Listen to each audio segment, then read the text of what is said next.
What's good, family? Welcome to another episode of Read and Roll Up. We got our reads, we got our roll up. We are still reading now the Richest Man in Babylon, original 1926 edition from George S. Clason. Now, they say 1926 edition, but we'll get to some added publications that they had in here in a moment. But we are now on chapter 9 of The Richest Man in Babylon. Chapter 8 was the camel trader of Babylon. The camel trader was Damasir, and he was going over his journey in his life, from being from Babylon to falling from grace, ended up being a slave of Syria, working his way, and then ended up becoming a successful man as a camel trader back in Babylon. And the topic of that one was where the determination is, the way can be found. The next chapter, which we get into, it includes those publications. So these publications, well, the name of the chapter, chapter 9, is The Clay Tablets from Babylon. So there are 5 clay tablets that allegedly were recovered from excavation in the Mesopotamian area and from the St. Swithin's College from Nottingham University, Newark-on-Trent, Nottingham. And this is recovered by Professor Franklin Caldwell from the care of British Scientific Expedition, October 21st, 1934. So the original edition of this book actually came from 1926. But the publisher decided to add in some context clues from an expedition that was recovered in 1934 from 5 clay tablets that allegedly came from the camel trader Damasir himself. There's your context. And so that's kind of something they threw in there because it's the 26 edition, and then me reading this, I got to there, I'm like, how we 26, but y'all got some 34 in here, and then I got to call them motherfuckers liars and all of that. But that's what happened. It's more context of what they found on that day. But there are also some professor notes that we're not going to read, but we're going to read the 5 tablets from Damasir in this chapter. Starting with that, remember in chapter 8, the camel trader of Damasir, the camel trader of Babylon, he had tablets that he wrote down, basically his path to try to, become a free man again, to repay his debts and conquer his debts, his enemies, which are his debts, to conquer his enemies, and to be an upstanding man again with the people he loved. So he wrote everything down to plan. Tablet number 1.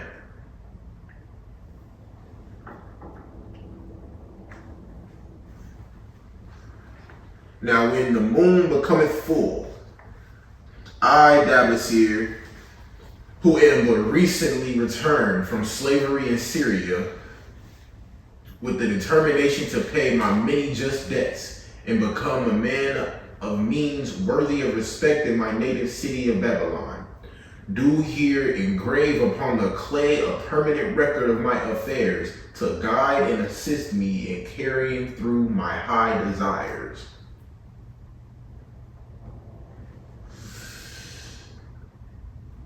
Don't mean nothing if you don't plan and write it down, is what he said. He put it in permanent, in stone. Under the wise advice of my good friend Mathon the gold lender, I am determined to follow an exact plan that he doth say will lead any honorable man out of debt into means and self-respect. This plan included 3 purposes, which are my hope and desire. The first plan doth provide for my future prosperity. Therefore, 1/10 of all I earn should be set aside as my own to keep. For Mathon speaketh wisely when he saith, that man who keepeth in his purse both gold and silver that he need not spend is good to his family and loyal to his king. The man who hath but a few coppers in his purse is indifferent to his family and indifferent to his king. But the man who hath not in his purse is unkind to his family and is disloyal to his king, for his own heart is bitter.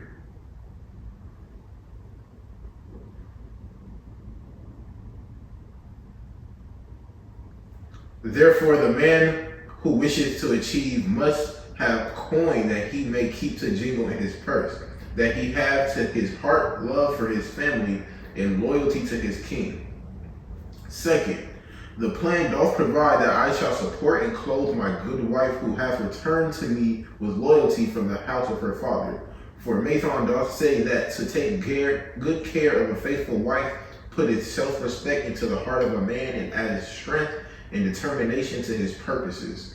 Therefore, 7/10 of all I earn shall be used to provide a home, clothes to wear, and food to eat, with a bit extra to spend, with that our lives be not lacking in pleasure and enjoyment. But he doth further enjoin the greatest care that we spend not greater than 7/10 of what I earn for these worthy purposes.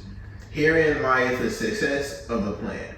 I must live upon this portion and never use more nor buy what I may not pay for out of this portion. Tablet number 2.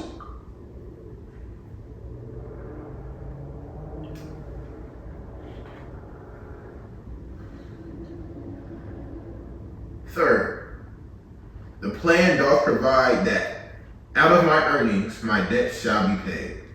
Therefore, each time the moon is full, 2/10 of all I have earned shall be divided honorably and fairly among those who have trusted me and to whom I am indebted. Thus, in due time, will all my indebtedness be surely paid. Therefore, do I here engrave the name of every man to whom I am indebted and the honest amount of my debt.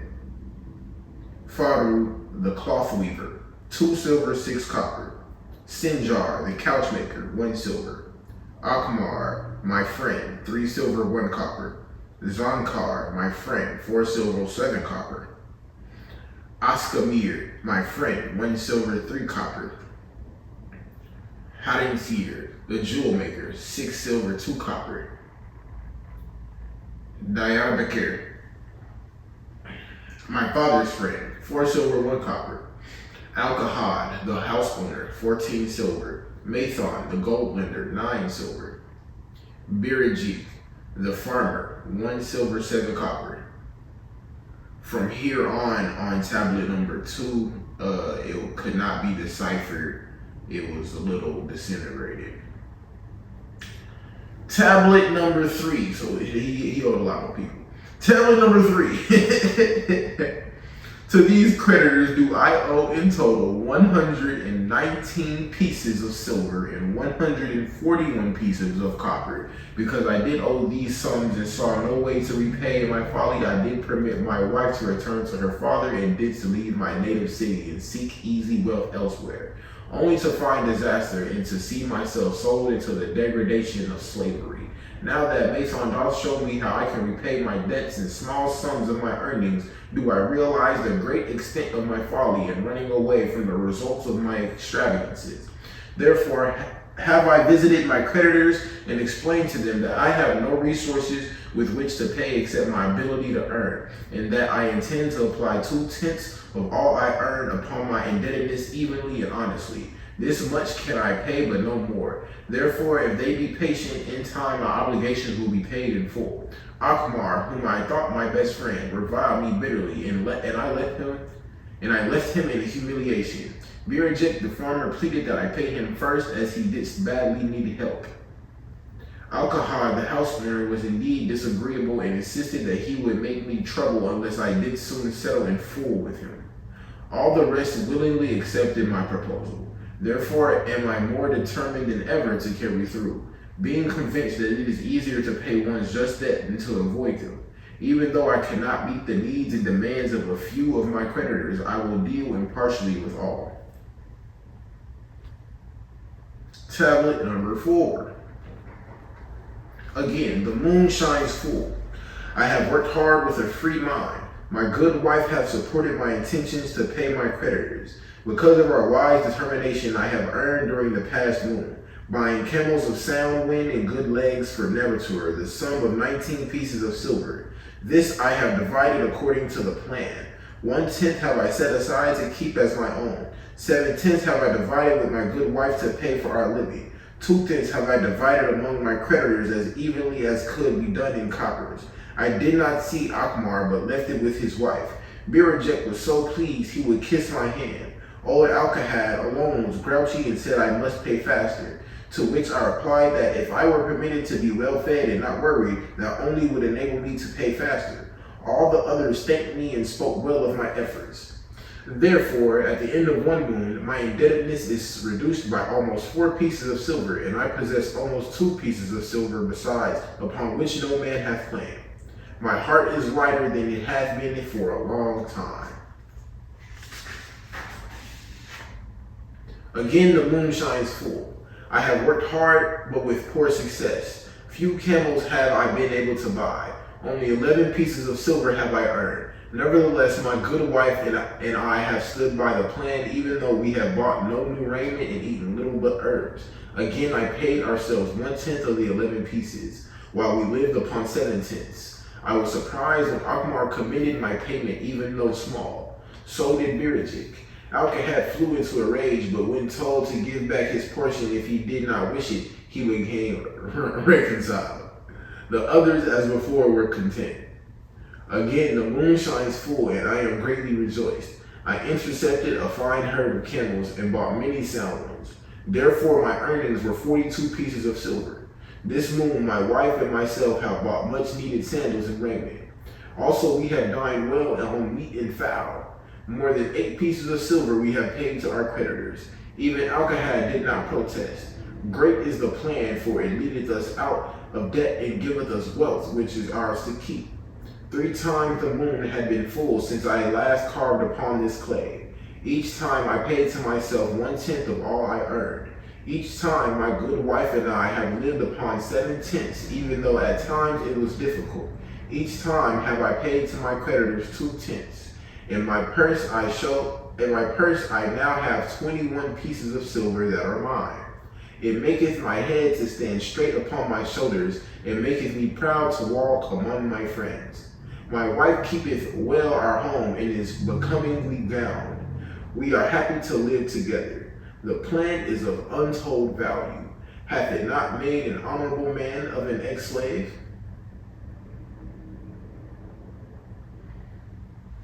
Tablet number 5.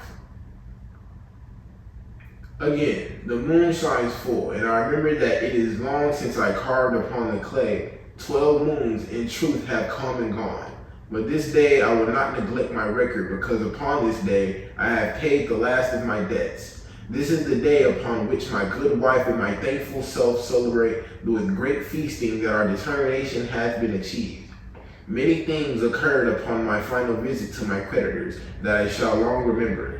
Akmar begged my forgiveness for his unkind words and said that I was one of all others he most desired for a friend. Old Alkahad is not so bad after all, for he said, "Thou wert once a piece of soft clay to be pressed and molded by any hand that touched thee, but now thou art a piece of bronze, capable of holding an edge. If thou needst silver or gold at any time, come to me." Nor is he the only one who holdeth me in high regard. Many others speak differentially to me. My good wife looketh upon me with a light in her eyes that doth make a man have confidence in himself. Yet it is the plan that hath made my success. It hath enabled me to pay all my debts and to jingle both gold and silver in my purse. I do commend it to all who wish to get ahead. For truly, if it will enable an ex-slave to pay his debts and have gold in his purse, will it not aid any man to find independence? Nor am I myself finished with it, for I am convinced that if I follow it further, it will make me rich among men. And that was the last tablet, tablet number 5, recovered in the excavation from Davison, the camel trainer. And that is the Richest Man of Babylon. There's one more chapter, the rest. So one more chapter would be chapter 10. Then there's 2 other ones, but it's a historical sketch. It's like a map of Babylon. And then there's also the author in his book. So we'll have one more chapter, and we'll go over the sketch in that chapter as well.